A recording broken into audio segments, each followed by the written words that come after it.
Oke, juga permintaan dari netizen atau warga yang lain lebih sering owner-owner sound itu kayak mensosialisasikan kepada masyarakat bahwasannya nanti kalau sound ini kekuatannya segini, nanti akibatnya segini dan lebih baiknya begini ya gitu Mas.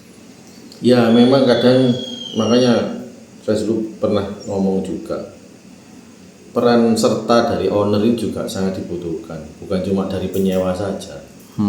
Penyewa juga harus andil, sangat andil penyewa. Terus yang kedua juga ke netizen, terus masyarakat. Yang ketiga juga para owner. Karena kalau kita cuma berdiam diri, yang penting aku mau duit ya wis mari. Kalau ada kejadian seperti yang dirugikan siapa ya, kita. Jadi ya harus ikut andil lah. Kita ikut berdiskusi. Makanya dulu kan saya pernah bilang antara owner dengan penyewa itu harus sinkron. Makanya harus tahu ukuran dulu, ukuran jalan, lebar jalan ya kan, lebar jalan, tingginya maksimal berapa. Nah kita owner ini dari rumah sudah menyiapkan, oh nanti berarti tingginya maksimal sekian, lebarnya sekian, soundnya harus sekian, kan seperti itu. Biar tidak terjadi hal yang tidak diinginkan, misalkan sampai nyantol, ya kan, nyantol di jembatan, nyantol di rumah orang, nyantol ini, nyantol itu. Jangan sampai itu terjadi gitu. Kalau dari rumah kita sudah menyiapkan informasinya dari panitia atau yang menyewa kan clear sudah, gitu loh. Nanti kalau terjadi faktor-faktor yang tidak diinginkan yang lain, itu di luar kendali kita gitu. Yang penting kita sudah menyiapkan apa yang diminta dari penyewa tadi. Harus sinkron lah penyewa dengan owner ini, gitu loh. Jangan asal pokoknya aku gawakno 36 sub, 24 sub, 12 dengan tidak tidak memikirkan jalan atau lingkungan yang nanti dipakai untuk rute karnaval seperti itu. Dan banyak lagi yang bersuara begini, mungkin sound horeg itu ditempatkan di tempat yang khusus kayak lapangan aja, nggak perlu keliling, nggak perlu lewat-lewat jalan gitu, karena banyak yang bersuara begitu. Gimana menurut Samuel? Ya namanya karnaval. Karnaval itu kan jadi dengan keliling. Tapi kan tergantung daripada penyewa tadi. Kalau penyewa menginginkan kita di lapangan ya kita di lapangan. Kalau penyewa menginginkan kita keliling ya keliling aja, terserah. Keliling, makanya keliling juga harus memikirkan kondisi di lapangan, maksudnya kondisi jalan, kondisi lain-lain. Kalau memang memungkinkan ya kenapa tidak? Mungkin masyarakat di sana kan masih beberapa tahun ini melaksanakan kegiatan. Kalau kita memang sudah lama banget. Kita karena kalau generasi ini sudah menggunakan pon dari dulu. Jadi kalau untuk dilarang sekarang menurut saya ya sudah sangat terlambat. Kenapa nggak dari dulu gitu loh? Jadi tidak ada yang dirugikan kok. Yang dirugikan siapa? Masyarakat lah. Kita itu disewa masyarakat, yang dirugikan masyarakat kan ya lucu. Masyarakat yang mana yang merasa dirugikan? Itu yang harus jadi pedoman. Nah, peraturan kemarin juga mohon maaf ya harusnya segera dicabut dan diganti peraturan yang baru lagi, khususnya di Padi ya, karena masalah desibel, masalah ini, masalah itu menurut saya itu ya salah. Saya bisa katakan itu salah. Kalau peraturan seperti itu ya tidak masuk akal lah, sampai 60 desibel itu karena kayaknya itu juga lihat dari peraturan di kabupaten Jawa Timur, di Malang dulu kan pernah juga ada aturan seperti itu. Cuman kan dulu saya bantah dengan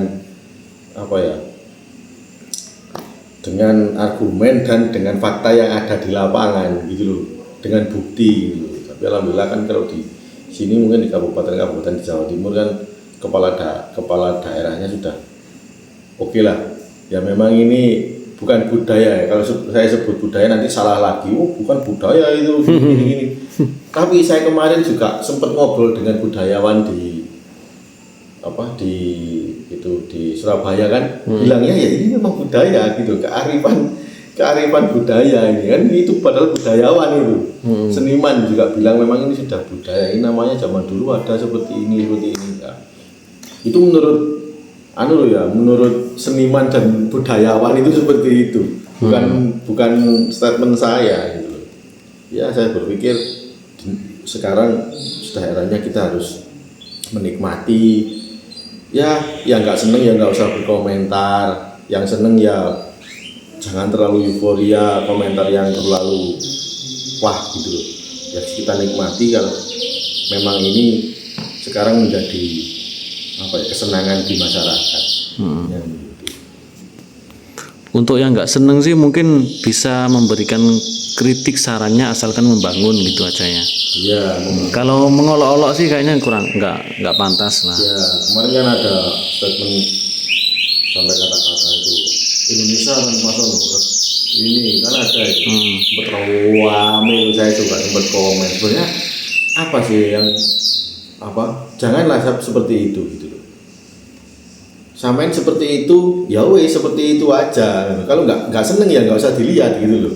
Toh juga di sana juga nggak ada sonor, jadi nggak usah saling sindir menyindir, menurut saya kurang bagus, apalagi di sosial media.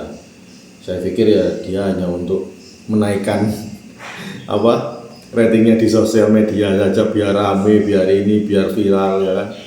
Ya menurut saya kurang bagus, tapi itu ya jalannya dia, mau gimana lagi, masalah. Jalannya orang kan untuk menuju viral kan juga beda-beda gitu loh. Ya. Tapi kalau ada kritik saran yang membangun ya tetap kita terima gitu aja ya.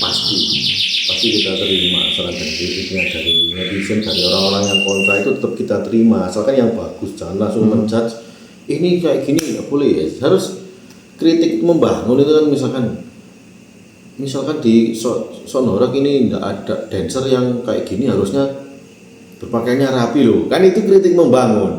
Misalkan suaranya Sonorak ini kalau lewat di depan rumah sakit, lewat di masjid harus dimatikan loh, itu kritik membangun, nanti dinyalakan lagi, gak masalah, itu namanya kritik membangun. Kalau kritik yang tidak membangun nggak boleh loh, kan itu namanya kan nggak membangun.